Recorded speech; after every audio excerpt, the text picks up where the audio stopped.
Greetings everyone, and Great here with another H-Pirates 2 Definitive Edition replay. So on the south side as the red Teutons, we have Alfred.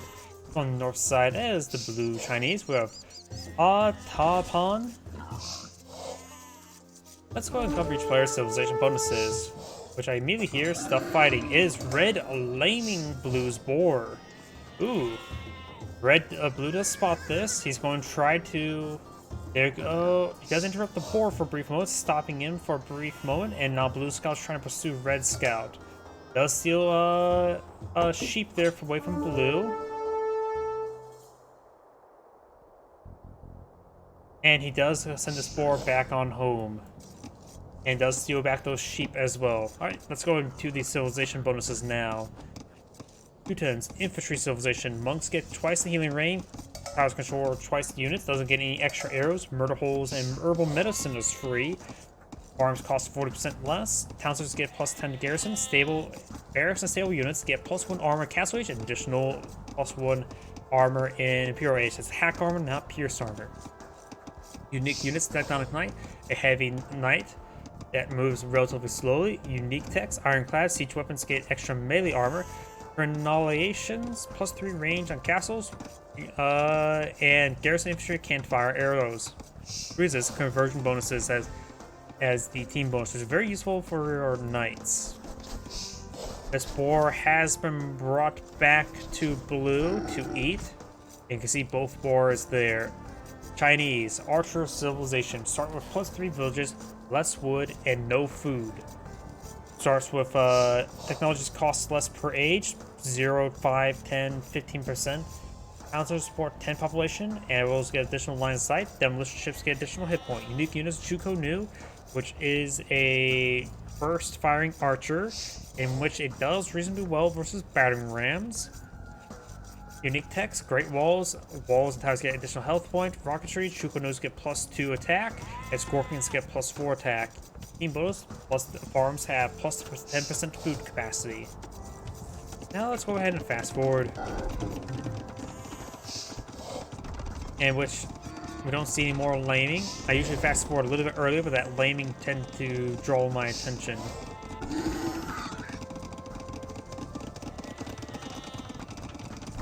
Now the Teuton player eyeing for a barracks here. It's probably just going before some spear and it's going for feudal age. I don't think it's going to be a mana arms rush. He does not get the hack armor till castle age. Yep, no armor in feudal age, just hack armor. And now Red is advancing forward with a bunch of villagers. What is going on? First he tried to lame, and now he's trying to tower rush in feudal age. Looks like. Remember as well, towers can store additional villagers. Got some palisade walls queued up here. I'm not sure what he's eyeing at the moment. He's eyeing for some housing there. He does have some man-arms or militia to support out his assault. No man-arms being researched. Going for tower research. It's going to 9 berries. That's about it. The berries haven't really been touched either. But it's really a minor loss losing those berries. Tower is soon to go on up. And tower is now up.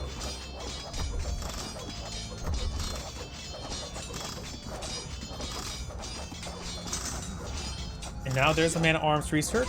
Very nice.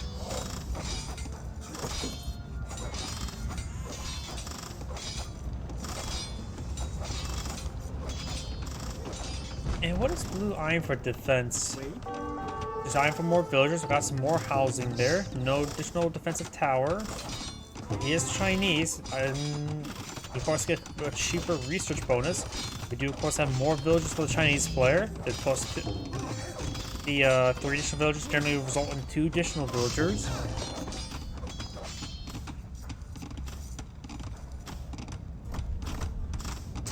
That was final volley there onto these mana-arms. Very nice. And now do have another tower being put up by Red. Got a big tower push just simply by Red. They'll see a bit more fire now. Trying to hack it apart. If he doesn't have anything to do with these villagers, he could pull out a mill himself in order to get going. Oh wait, but you can now fire additional arrows. Looks like that's been changed. It can beforehand you couldn't get any additional arrows, but now you can. So you can get 8 arrows from your towers. That makes Very big difference. Man-at-arms pushing forward, so these villagers. One of the red scout does go down, but does man-at-arms mix. And arms force very beefy, especially versus villagers. Now we do have the red villagers just some of them are starting going down. Red is down one villager. Does get off one blue's villagers there.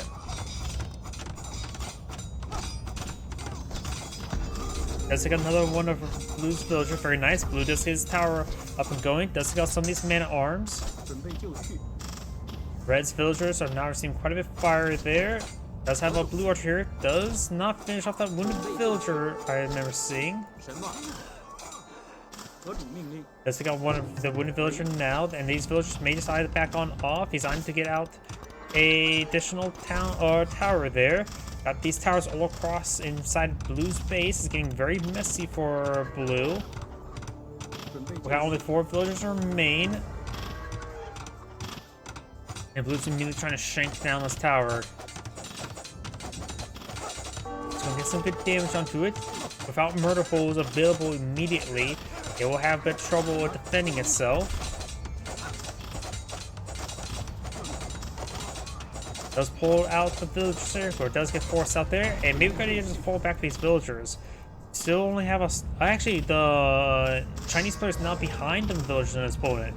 He may have been running low on food at one point in time. This tower is receiving bonus damage from the opponent's towers. The extra arrows do have bonus damage versus other towers. Now, Red only has 1 tower left in this region. These villagers are falling back. Looks like an iron bit of fish, but it looks like not. Yep, there are 4 arrows, not fishermen. Designed to repair up this tower and perhaps keep it nice and secure. While I'm for a bit of walls around it. We do have stone walls going up, not wooden palisade walls, just stone walls. Though his opponent can always just delete this house in order to expose its soft underbelly. Let's see, Blue's now eyeing for more villagers and more archers. What is Red eyeing? Just more economic techs. Let's fast forward for the time being, as both players are a little bit passive for the time being.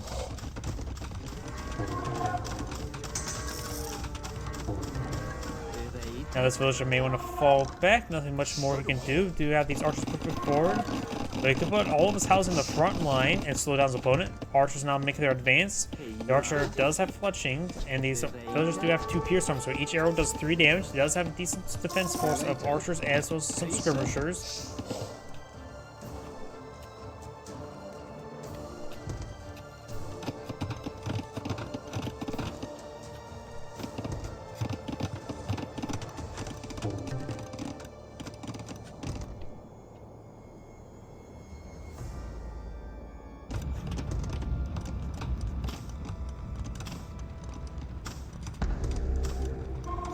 Now this tower going up, he's trying to build it with the villager. That was single villager in this region. Does have some stone walls ghosted around. It does of course have a bit of fire support here with the nearby tower. Let's get it built, starting to get it repaired. And Red's archers could potentially get inside this tower to get some additional fire support, but not he's designed to support it. And the tower does go down. Now I need to build a house here to help protect this flank. He may be eyeing for another tower.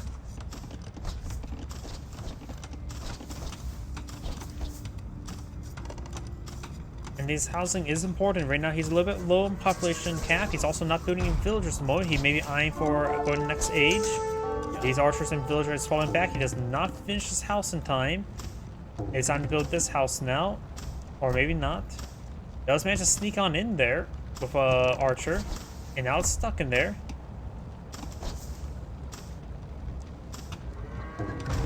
Now Castle is being researched by Red. Of course, he doesn't need any housing at the moment, as long as he reaches the next age and not building any more units.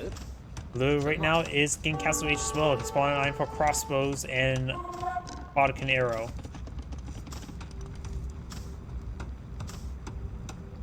Does take time to destroy that wall there to evacuate that archer. He does not want to lose at the moment. Tries to rebuild that spot with a palisade wall.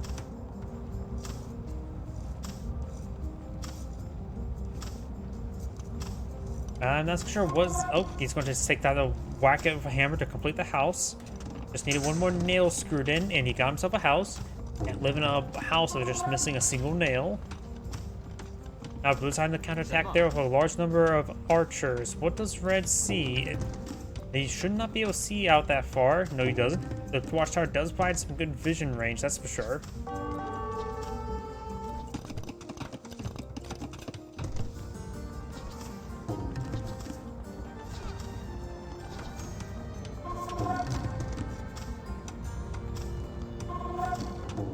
More houses being constructed by red. These forces are starting to advance on its way forward.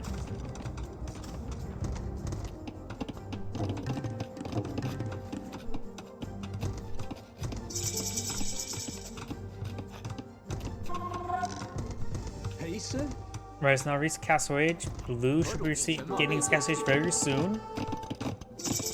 There's Castle Age there. Crossbow's been researched. Bodkin arrow as well. Just need to wait for an archer to be completed.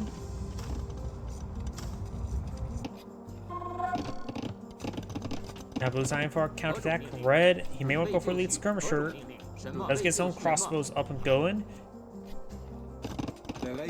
He's getting Bodkin arrow as well. Blue does find a good hit there on this archer, on that villager there. Very nice.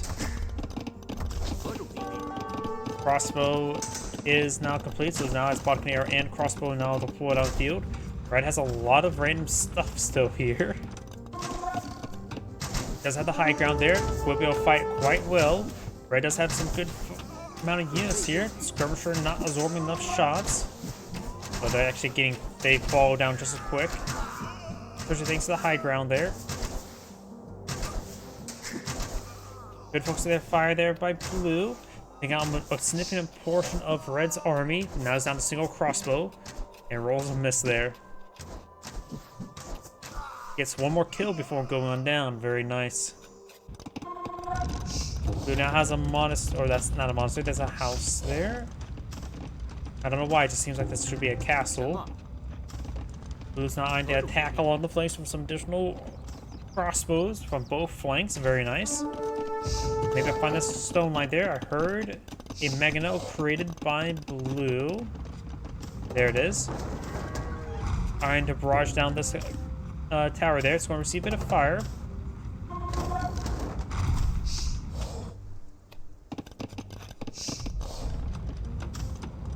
And the villager's not being focused down by the tower. He could actually retarget towards the tower. The tower does have, was it 9 range? 10 range. And will be able to outrange the mangonel no problem, so that villager is in range. Just needs to be manually retargeted. Crossbows advancing forward. Got more crosses being countered, trying to counterattack. These crossbows advancing forward as well, but they're a bit more wounded. I thought that was 5.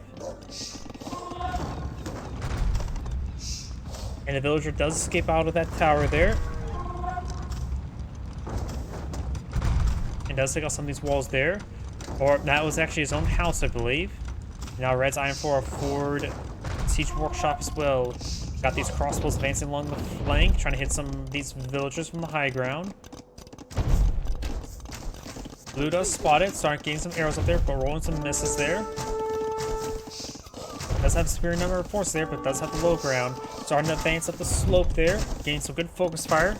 Now it's starting to be in mutual ground. And blue does win out. Very good micro there. Blue's crossbows now moving around here. Got that group of crossbows still over here. Still trying to deal with this watchtower.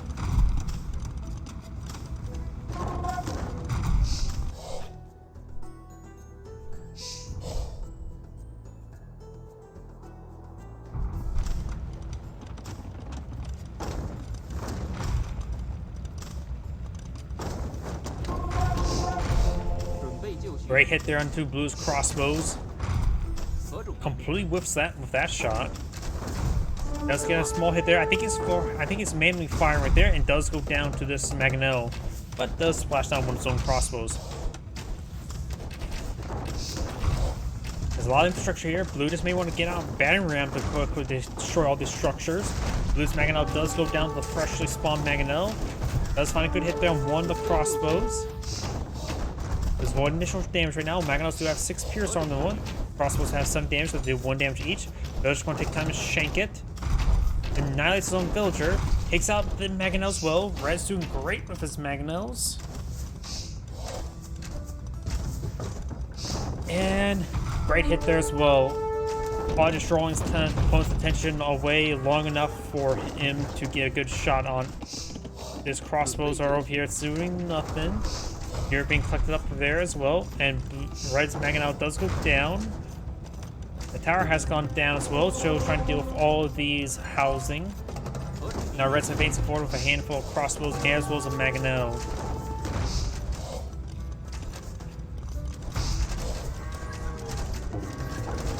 Also seeing a bit of fire there. Mangonel push way forward, trying to hit Blue's Mangonel. Blue's Mangonel finds a deadly hit there, mutual destruction. In this point in time, that's probably great for Blue.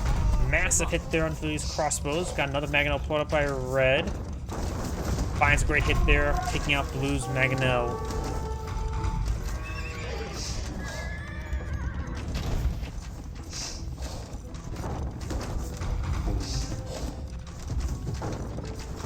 Blue's got another Mangonel there. Red's still reloading. Okay, they're both reloaded. Gets a small splash hit there. Blue's crossbows get hit.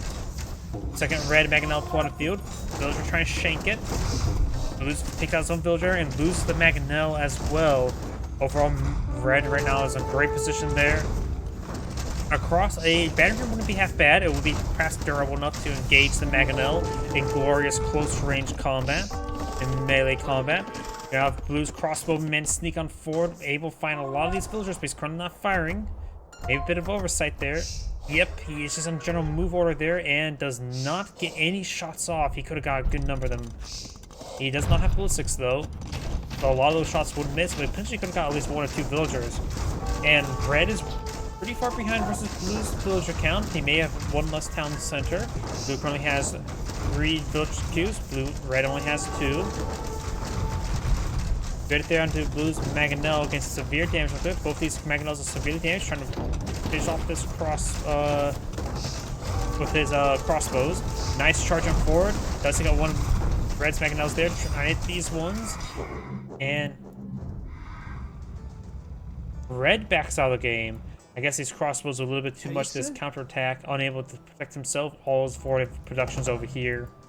This is Great saying, thank you for watching, and on to the next replay.